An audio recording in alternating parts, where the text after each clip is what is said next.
অনেকদিন পর সাবজিরোতে গিয়েছিলাম। আমার পছন্দের একটা বেস্ট আইসক্রিম পার্লার চট্টগ্রামের মধ্যে। যেখানে আসলে এত ফ্লেভারের আইসক্রিমগুলো পাওয়া যায়। তাছাড়া আপনারা তো জানেনই আমি বরাবরই আইসক্রিম লাভার, তাই আমার সাবজিরোতে আসতে বেশি ভালো লাগে।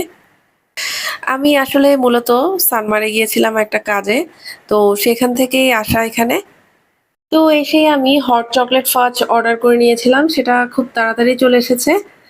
আমার মূলত একটা ইম্পর্টেন্ট কাজ ছিল যেটা সেরে নেওয়ার জন্যই রেস্টুরেন্টটাতে বসা, তাই এই ফাঁকে একটু খাওয়া দাওয়াও করে নিলাম। আজকে খুব একটা বেশি কিছু অর্ডার করিনি, কারণ হচ্ছে বাসায় যেতে হবে, বাসা থেকে অলরেডি ফোন করা হচ্ছে।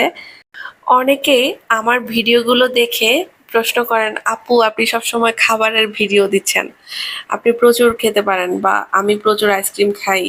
আসলে কি সত্যি বলতে কি আমি খাবারের ভিডিও দিতেই খুব বেশি পছন্দ করি, যেটা সত্যি কথা। আর খাবারের রিভিউ দিতে তো আমার খুব বেশি ভালো লাগে, যেটা ভালো সেটাকে ভালো বলি আর যেটা ভালো না সেটাকে ভালো না বলি। কিন্তু তাই বলে এই নয় যে কারো কাছ থেকে আমি এক্সট্রা পেমেন্ট নিচ্ছি যে ভালো না হলেও সেটাকে আমি ভালো বলে চালিয়ে দিতে পারবো। তো আশা করছি আমার কাছে সবাই অরিজিনাল রিভিউটাই পাবেন। বাই দ্য ওয়ে চকলেট ফাজটা কিন্তু খুবই মজার ছিল, আর এটা যত লিকুইড হয়ে যাচ্ছিল খেতে আরো বেশি ভালো লাগছিল। রেস্টুরেন্টের লাইটিংটা খুব একটা ভালো না হওয়ায় আসলে ভিডিওটা খুব একটা ভালো আসছিল না। তবে আমার মতো যারা আইসক্রিম লাভার আছেন তারা কিন্তু এই সাবজিরোতে আসতে পারেন। সাবজিরোতে এমন কোনো আইসক্রিম আপনি বাদ পাবেন না যেটা এখানে নেই। সব রকমের আইসক্রিম এখানে আছে।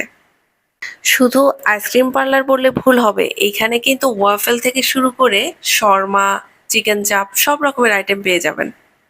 আসলে আইসক্রিমটা আমার এতই পছন্দ, যতই ঝড় তুফান, সর্দি কাশি জ্বর যা কিছুই আসুক না কেন, আইসক্রিম আমি ছাড়তে পারি না। এটা আমার অনেক বেশি ভালো লাগে। আর আমি যেখানেই যাই না কেন আইসক্রিম আমাকে খেতেই হয়। আর আমার একটা অভ্যাস হলো বাসা থেকে এক কদম হাঁটলেই আমার মনটা কেমন যেন আইসক্রিম আইসক্রিম করে। তো আপনাদের সঙ্গে গল্প করতে করতে আমার খাওয়া দাওয়া শেষ, এখন আমি বাসায় চলে যাচ্ছি। কারণ বাসায় আবার আমার ছোট বোন শর্মা বানিয়েছে, এখন বাসায় গিয়ে সেটা খাবো। এই হলো হোমমেড শর্মা। তো এটা আমার ছোট বোনের হাতে বানানো, ভালোই বানিয়েছে। বাসায় তৈরি শর্মা হিসেবে কিন্তু একদম পারফেক্ট ছিল। শর্মাটা কিন্তু আসলেই অনেক বেশি ভালো হয়েছিল, আর বিশেষ করে শর্মা সসটা একদম পারফেক্ট ছিল।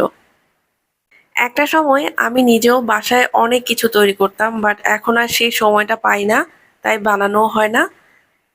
যদি বানানোর মতো সময় পেতাম তাহলে আর বাইরে গিয়ে কোনো রিভিউ দিতাম না, আমি নিজে বানিয়ে নিজের রিভিউ নিজেই দিয়ে দিতাম। শর্মার